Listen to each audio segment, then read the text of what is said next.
প্রিয় চাকরি প্রত্যাশী বন্ধুরা, আসসালামু আলাইকুম। আশা করি আল্লাহর রহমতে আপনারা সকলে ভালো আছেন। তো ইতিমধ্যে আপনারা দেখতে পারছেন গণপূর্ত অধিদপ্তরে ৬৬৯ পদে বিশাল নিয়োগ বিজ্ঞপ্তি প্রকাশিত হয়েছে। অর্থাৎ দুইটি সার্কুলার, একটিতে নিবে হচ্ছে ৪০৯ জন, তো আরেকটি সার্কুলার রয়েছে। তো এই সার্কুলারের নিবে হচ্ছে বাদ বাকি আর কি যে পদগুলো রয়েছে সেগুলা। তো আপনাদেরকে দেখিয়ে দিচ্ছি, অবশ্যই আপনারা ভিডিওটি মনোযোগ সহকারে দেখবেন। তো দেখতে পাচ্ছেন আরেকটিতে নেবে ২৬০ জন। তো প্রত্যেকটার ক্ষেত্রে আর কি প্রত্যেকটা নিয়োগের আর কি আবেদনের ক্ষেত্রে শিক্ষাগত যোগ্যতা, পদের নাম এবং আবেদনের শুরুর তারিখ, শেষ তারিখ এবং আবেদন ফি কত টাকা, আবেদনের পরীক্ষাটা কোথায় হবে, পরীক্ষা কেমন টাইপের প্রশ্নপত্র হবে এবং পরীক্ষা সংক্রান্ত আপডেটগুলো কিভাবে জানতে পারবেন, এ টু জেড বিষয়ে আজকের এই ভিডিওটিতে জানতে পারবেন। তাই ভিডিওটি আপনার জন্য অত্যন্ত গুরুত্বপূর্ণ। তাই ভিডিও শুরুর প্রথমে আপনি যদি অল জব নিউজ বাংলাদেশ এই চ্যানেলে প্রথমবার এই ভিডিওটি দেখে থাকেন তাহলে আমাদের এই চ্যানেলটিকে সাবস্ক্রাইব করে রাখবেন এবং notification bell button all press করে রাখবেন। এই ভিডিওটিতে একটি লাইক করে দেবেন। আর যারা ইতিমধ্যে আমাদের এই চ্যানেলটিকে সাবস্ক্রাইব করে পাশে রয়েছেন তাদেরকে অসংখ্য ধন্যবাদ আমাদের এই চ্যানেলটিকে সাবস্ক্রাইব করে পাশে থাকার জন্য। যারা ফেসবুক পেজে ভিডিও দেখছেন ফেসবুক পেজটি ফলো দিয়ে রাখবেন। আমাদের ফেসবুক পেজের লিঙ্ক ডিসক্রিপশন বক্সে দেওয়া আছে, যারা যুক্ত হতে চান যুক্ত হতে পারেন। তো আমাদের ফেসবুক পেজে সাধারণত সকল নিয়োগের আপনারা আর কি পিডিএফ কপি পাবেন। তো দেখতে পাচ্ছেন প্রত্যেকটা নিয়োগের কপি আমাদের ফেসবুক পেজে দেওয়া আছে, তো আপনারা এখান থেকে দেখে নিতে পারবেন। ঠিক আছে, এখান থেকে আপনারা প্রত্যেকটা নিয়োগ বিজ্ঞপ্তির আর কি সরকারি বেসরকারি সকল নিয়োগ বিজ্ঞপ্তির আর কি সার্কুলারগুলো এখান থেকে দেখে নিতে পারবেন। অবশ্যই আপনারা মনোযোগ সহকারে শেষ পর্যন্ত আমাদের এই ভিডিওটি দেখুন। আর যদি কোনো সার্কুলার ডাউনলোড করার লাগে তাহলে এখান থেকে আপনারা ডাউনলোড করে নিতে পারবেন। তো আর কথা না বাড়িয়ে চলে যাচ্ছি মূল সার্কুলার পেজে। যেহেতু বড় সার্কুলার যেহেতু সেগুলো আপনাদেরকে দেখিয়ে দিচ্ছি, তো আপনারা ধৈর্য সহকারে দেখতে থাকুন। তো দেখতে পাচ্ছেন প্রথমে যে আমি আপনাদের প্রথম পেজটা অর্থাৎ প্রথম আর কি যে সার্কুলারটা সেটা আপনাদেরকে দেখাচ্ছি। তো মোট হচ্ছে 5 পেজ বিশিষ্ট। তো আপনারা ধৈর্য সহকারে শেষ পর্যন্ত দেখতে থাকুন। তো সাধারণত এটা আমি কোথায় থেকে ডাউনলোড করছি, তো আপনারা অনেকে সোর্স কোথায় পেলেন, আমরা তো এই নিয়োগ বিজ্ঞপ্তি আর কি আমরা দেখলাম না কোথায় থেকে এটা আসছে। তো আপনারা এরকম প্রশ্ন করেন, তো আপনাদেরকে আর কি দেখিয়ে দিচ্ছি। সাধারণত যে এই যে গণপূর্ত অধিদপ্তর লিখে সার্চ করবেন, অধিদপ্তরে চলে আসবেন। আসার পরে একদম নিচে দেখেন এখানে সার্কুলার দেওয়া আছে। তো দেখতে পাচ্ছেন এখানে 14 থেকে 16তম গ্রেডের আর কি, তারপর 20তম গ্রেড মিলে হচ্ছে টোটাল হচ্ছে 669টি পদ। তো এখান থেকে আমরা হচ্ছে সংরক্ষণ করেছি। তো এখন আমি আপনাদেরকে দেখিয়ে দিচ্ছি। তো দেখতে পাচ্ছেন এখানে গৃহায়ন ও গণপূর্ত মন্ত্রণালয়ের দেখতে পাচ্ছেন প্রেক্ষিতে গণপূর্ত অধিদপ্তরের 14 থেকে 16তম গ্রেডভুক্ত নিম্নে বর্ণিত শূন্য পদসমূহ পূরণের লক্ষ্যে বাংলাদেশি প্রকৃত নাগরিকদের নিকট থেকে অর্থাৎ পুরুষ মহিলাদের নিকট থেকে দরখাস্তের আহ্বান করা যাচ্ছে। তো দেখতে পাচ্ছেন পদের নাম, বেতন স্কেল, পদের সংখ্যা, শিক্ষাগত যোগ্যতা। Steno typist cum computer operator 10,200 টাকা থেকে 24,680 টাকা। 14তম গ্রেড, পদের সংখ্যা 29টি। কোনো স্বীকৃত বিশ্ববিদ্যালয় হতে ন্যূনতম দ্বিতীয় শ্রেণী সমান সিএপিতে স্নাতকোত্তর ডিগ্রি। কম্পিউটারের দক্ষতা ষাটলিপিতে বাংলায় 45 এবং ইংরেজিতে 70 শব্দের গতি। কম্পিউটার মুদ্রা অক্ষরকে 25 শব্দ বাংলা এবং ইংরেজিতে 30 শব্দের গতি।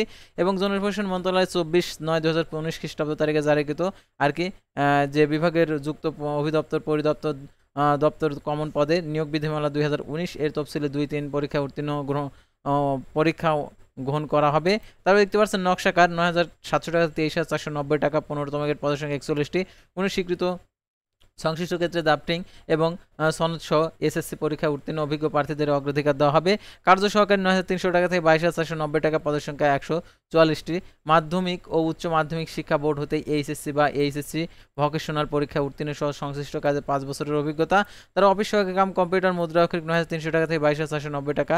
76টি। কোনো স্বীকৃত শিক্ষা বোর্ড হতে ন্যূনতম দ্বিতীয় শ্রেণী বিভাগ সমান সিএপিতে উচ্চ মাধ্যমিক সার্টিফিকেট সমান পরীক্ষা উত্তীর্ণ। কম্পিউটার ব্যবহার দক্ষতা, কম্পিউটার টাইপিংয়ের গতি সর্বনিম্ন বাংলা ও ইংরেজিতে 20 শব্দের গতি থাকতে হবে। এবং জনপ্রশাসন মন্ত্রণালয়ের 24/9/2019 খ্রিস্টাব্দ তারিখে জারিকৃত মন্ত্রণালয় বিভাগ অধিদপ্তর পরিদপ্তর কমন পদের নিয়োগ বিধিমালা 2019 এর 2 ও 3 অনুযায়ী পরীক্ষা গ্রহণ করা হবে। তারপরে দেখতে পাচ্ছেন হিসাব সহকারী নিবে হচ্ছে 119টি। এটা হচ্ছে 9,300 টাকা থেকে 22,490 টাকা বেতনে। মাধ্যমিক ও উচ্চ মাধ্যমিক শিক্ষা বোর্ড হতে বাণিজ্য বিষয় সহ এইচএসসি পরীক্ষায় দ্বিতীয় বিভাগ সমান সিজিপিএ উত্তীর্ণ। তো দেখতে পাচ্ছেন পদের সংখ্যা টোটাল হচ্ছে 409টি। উপরে উল্লেখিত পদ সময় বাংলাদেশের সকল জেলার প্রার্থী আবেদন করতে পারবেন। 1/10/2025 খ্রিস্টাব্দ তারিখে 18 থেকে 32 বছর মধ্যে হতে হবে। 1 ও 4 নং পদের ক্ষেত্রে বিভাগীয় প্রার্থীদের ক্ষেত্রে 40 বছর পর্যন্ত শিথিলযোগ্য, অর্থাৎ 1 ও 4 নং পদের ক্ষেত্রে 40 বছর পর্যন্ত শিথিলযোগ্য। আর একজন ব্যক্তি উপরে উল্লেখিত যে কোনো একটির জন্য আবেদন করতে পারবে, অর্থাৎ 2টি পদে আবেদন করতে পারবে না। আর এই নিয়োগে দেখতে পাচ্ছেন প্রার্থীদের নির্বাচনের ক্ষেত্রে সরকারি বিধি মোতাবেক কোটা পদ্ধতি নীতি অনুসরণ করা হবে। আবেদনপত্র ব্যক্তিগত সচ্ছল মোবাইল নাম্বার প্রদান করতে হবে, কারণ সেই মোবাইল নাম্বারে পরীক্ষা সংক্রান্ত A to Z আপডেট আপনাদেরকে জানিয়ে দিবে। কর্তৃপক্ষ পদের সংখ্যা বাড়ানো এবং বিজ্ঞপ্তি বাতিল করার ও প্রত্যাহার করার সংরক্ষণ করেন, ক্ষমতা সংরক্ষণ করেন। তো এই নিয়োগের ক্ষেত্রে যে আরও যে শর্তাবলী রয়েছে, তো অনলাইন আবেদনপত্র পূরণ ও পরীক্ষার ফি জমাদানের শুরু তারিখ 1/10/2025 সকাল 10টা, অনলাইন আবেদনপত্র জমাদানের শেষ তারিখ 31/10/2025 বিকেল 5টা। তো দেখতে পাচ্ছেন আবেদন করার ক্ষেত্রে দেখতে পাচ্ছেন recruitment.pwd.gov.bd ওয়েবসাইটে গিয়ে আবেদন করতে হবে।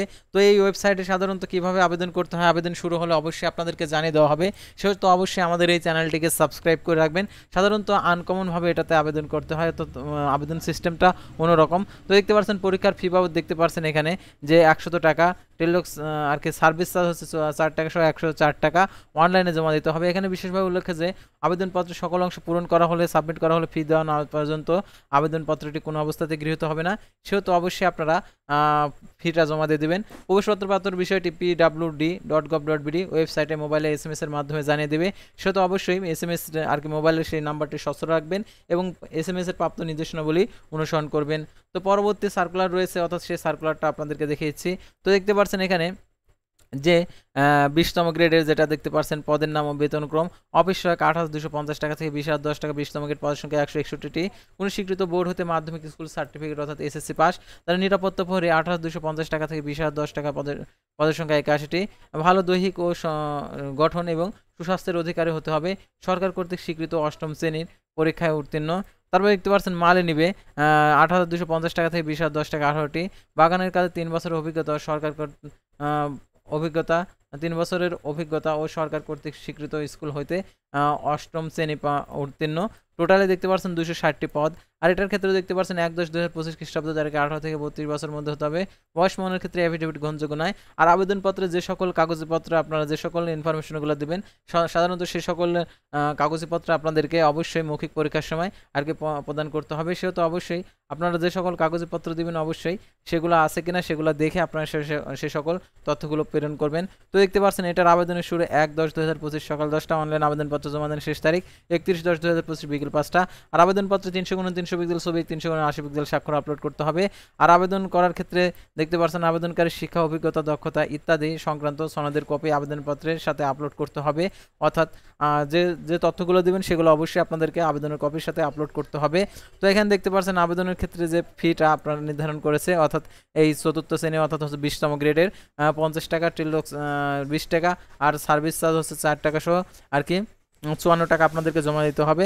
তো দেখতে পাচ্ছেন প্রবেশপত্র প্রাপ্তির বিষয়টা ঠিক যে মোবাইল নাম্বার দিবেন সেই মোবাইল নাম্বারটি সচল রাখবেন, সেই মোবাইল নাম্বারে আপনাদেরকে প্রবেশপত্র প্রাপ্তি সংক্রান্ত, পরীক্ষা সংক্রান্ত A to Z আপডেট জানিয়ে দেবে। তো ভিউয়ার্স, আজকের ভিডিওটি ছিল সাধারণত গণপূর্ত অধিদপ্তরের নিয়োগ বিজ্ঞপ্তি নিয়ে। তো পরবর্তী ভিডিওতে আবার কোনো নতুন জব সার্কুলার নিয়ে আপনাদের সামনে হাজির হবো। সেই পর্যন্ত সবাই ভালো থাকবেন, সুস্থ থাকবেন, আর অবশ্যই আমাদের ফেসবুক পেজটি ফলো দিয়ে ইউটিউব চ্যানেলটি সাবস্ক্রাইব করে পাশে থাকবেন। আল্লাহ হাফেজ।